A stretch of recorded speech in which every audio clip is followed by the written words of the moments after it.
juve do t'ju bajnë trashëgimtar të tokës. Pra njerëzit e mirë kanë me lanë mrapa, njerëzit e mirë kanë me vazhdu, njerëzit e këqij, njerëzit zullumqar, sa do që duken të fortë sot, sa do që duken me fëmijë shumë sot, sa do që duken me pasuni shumë sot, ka me ju shu fara, si mas ajeteve që kuptojmë. A'udhu billahi minash shaitanir rajim.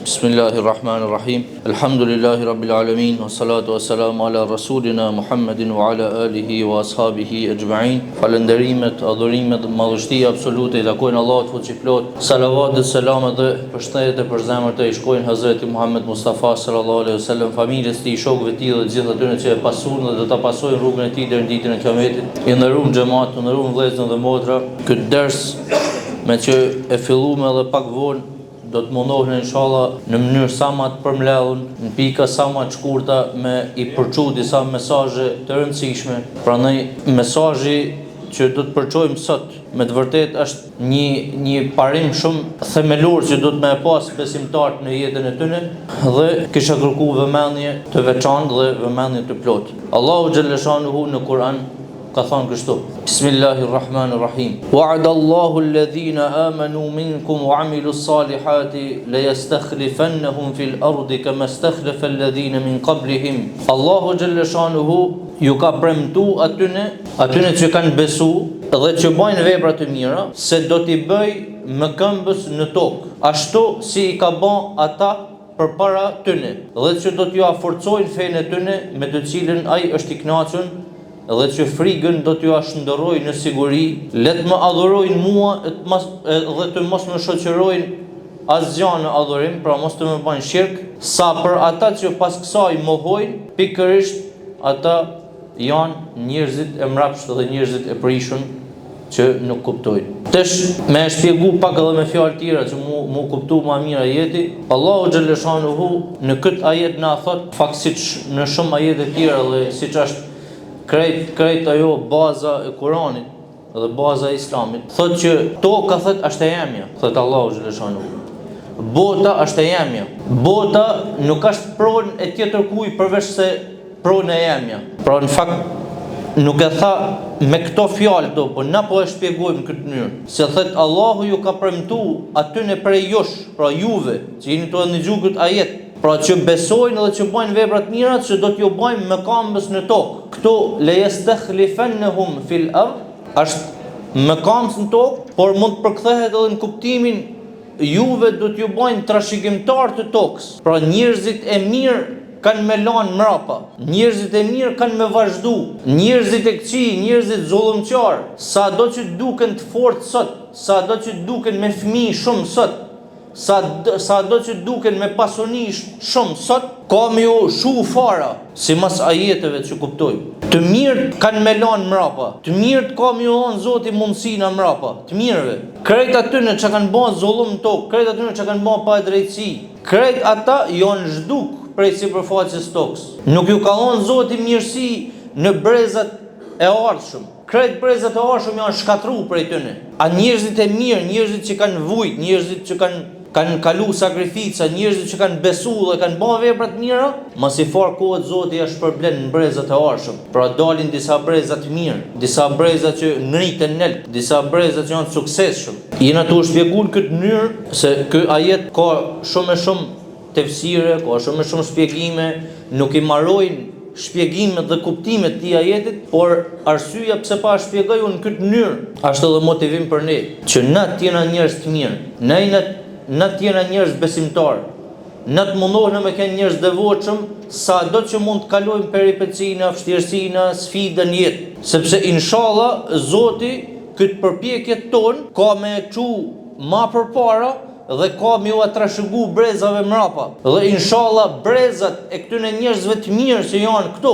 inshallah kanë me vazhdu dhe kanë me trashëgu tokën mrapa, kanë me trashëgu botën mrapa. Zoti ka me u hap mundësinat edhe brezave të tyne njerëzve që janë i to, dhe inshallah duke na përfshin tanë neve. Pra edhe unë që jam të fol, edhe ju që keni arë këtu për hatën të Allahut, inshallah brezat tonë kanë me e marrë në dorë situatën me ndihmën e Allahut, sepse zullumi shkon sa shkon. Nuk ec kungulli mi ujë tonë kohën, fonoset, edhe pa drejtësia nuk e ka gjatë. Thëtë Zoti, ashtu thëtë siç i kena ba ata para tyne, që i kena ba me kam stokë dhe trashëgimtar, ashtu ju bajmë edhe juve dhe do t'ju aforcojmë këtë fenë tuj, që Zoti është knaqur me te pra Islamin. Në gjënë edhe këtë, sepse është interesante, ndoshta nuk e keni pa kurrë nga ky prizëm. Bota ka fillu me Adamin a.s.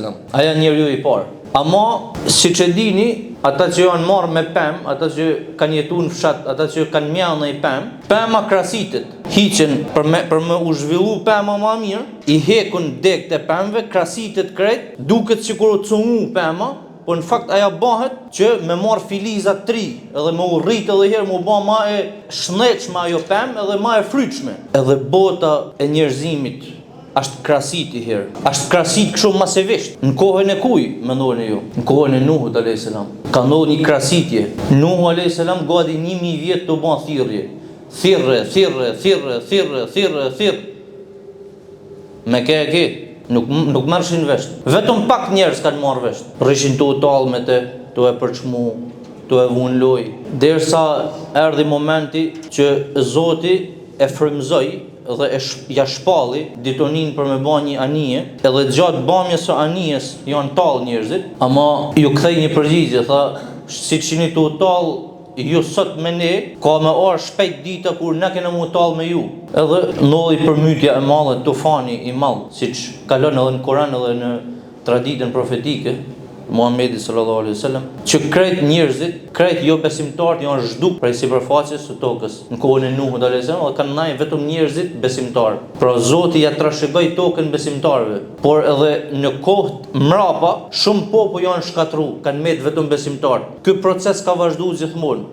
Prej besimtarëve me kalimin e brezave delçin edhe zullumqtar, delçin edhe njerëz që nuk e pranoshin. Ama gjithmonë Zoti e ka këtë ligj në tokë, e ka këtë kanun që e ka vënë krijim, që njerëzit e mirë kanë me e trashëgu tokën, thotë. Pejgamberi sallallahu alaihi wasallam ka thonë, do ju vërsulen juve popujt e tjerë, siç i vërsulen ushqimit e gërsirat, siç i sulen presë të tyre. Dhe një sahabi e pyet, a do të sulmojnë nga që do t'jemi pak? Pejgamberi sallallahu alaihi wasallam tha, jo, atëherë ju do t'jeni shumë, por do t'jeni si shkuma e detit. Allahu do t'a heqë nga zemra e armikut madhështinë tuaj dhe frikën ndaj jush, dhe në zemrat tuaja do të vendos wehnin. Çfarë është wehni, o i dërguari i Allahut? Ai ju përgjigj, dashuria e madhe për dynjan dhe urrejtja e vdekjes. Me dash shumë këtë botë, me usul në këtë botë, edhe me u duk vdekja si diçka e frikshme, diçka e kopshme, si diçka mram folme pak për këtë. Se besimtari në fakt nuk duhet me pa vdekjen si diçka e lartë, si diçka e frikshme, si diçka e huj, por si një pjesë të jetës, sepse jeta dhe vdekja janë të ndërthurur në bashkë. Huwa alladhi khalaqa al-mauta wal-hayata liyabluwakum ayyukum ahsanu amala. Ai është si ka krijuar vdekjen dhe jetën për më u provu juve se kush bën vepra më të mira. E qindra ajete të tjera ndoshta. Pra në këtë hadith pejgamberi sallallahu alaihi wasallam na përkujton se muslimanët për sa kohë të jenë në unitet do ta ruajnë ekzistencën. Për sa kohë veprojnë me vetdijen e ummetit, e ruajnë krenarinë dhe dinjitetin e tyre, nderin e tyre. Për sa kohë ti kenë zemrat e bashkume, e ruajnë madhështinë dhe krenarinë. Ama kur muslimanët ta harrojnë qëllimin e tyre, ta harrojnë ahiretin, llogarinë, xhenetin dhe xhehenemin, dhe të fillojnë ta duajnë më shumë dynjan, ata do ta humbin forcën dhe do të poshtërohen, siç na ka ndodhur neve sot. Prandaj, të nderuar vëllezër dhe motra, pavarësisht se shpesh herë duke u marrë me angazhimet tona mund të harrojmë përgjegjësitë tona si rob të Allahut dhe mund të anashkalojmë kajherë parimet, ama duhet me pas kujdes dhe duhet me e përmirësu vetin. Allahu në Kur'an thot, me ata që të ka dhënë Zoti kërko ahiretin, ama mos e harrothet edhe pjesën tonë në këtë dynjë. Islami nuk është krejt fe askete dhe fe e shkputur prej jetës së dynjas. Përkundrazi, besimtari duhet me kenë aktiv, duhet me kenë punëtor, duhet me kenë i shkath, duhet me kenë i ditun dhe duhet me kenë pjesëmarrës në zhvillimin dhe ecurinë e botës ku jeton. Ama nuk duhet me harru qëllimin kryesor, se këtë botë duhet me përdor për ahiretin. Këtë botë, mundësinat që t'jepen ty në këtë botë, forcat që fiton ty në këtë botë, pasonia që fiton, rrethit që krijon, mas me e pas për veti, për ego, por me kanë me diçka më të madhe se kjo. Me kanë muslih, që edhe këtë koncept e kena përmend para disa derseve.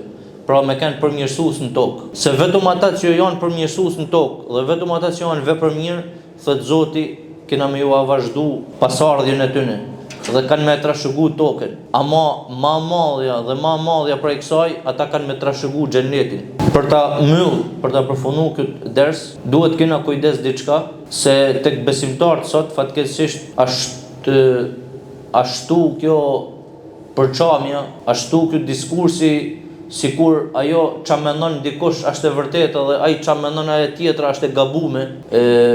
Është një trend që me përjashtu tjetrin sot edhe me thonë që kjo grupi jonë është grupi i të vërtetës edhe ju jeni gabim, ju jeni në humje, ju jeni në devijim. Fatkeqësisht me këtë gjë na kanë përçar shumë fort, edhe pa e marrë vedin prej kësajna, pa formuar një vetdije shumë më të madhe të unitetit si ummet, na nuk kena me dalë prej qullit. Pra na kena me vazhdu një këtë gjendje, duke u poshtnu, si thojnë, si musliman, duke mos të dhënë dinjitet. Prandaj inshallah e lutim Zotin që neve të na bajnë thirrës në të vërtetën dhe thirrës në unitet. Në unitet. Jo në përçamje, jo në ndasi, jo në përjashtim të tjerëve, në përjashtim të besimtarëve të tjerë, por me u bashku për një qëllim.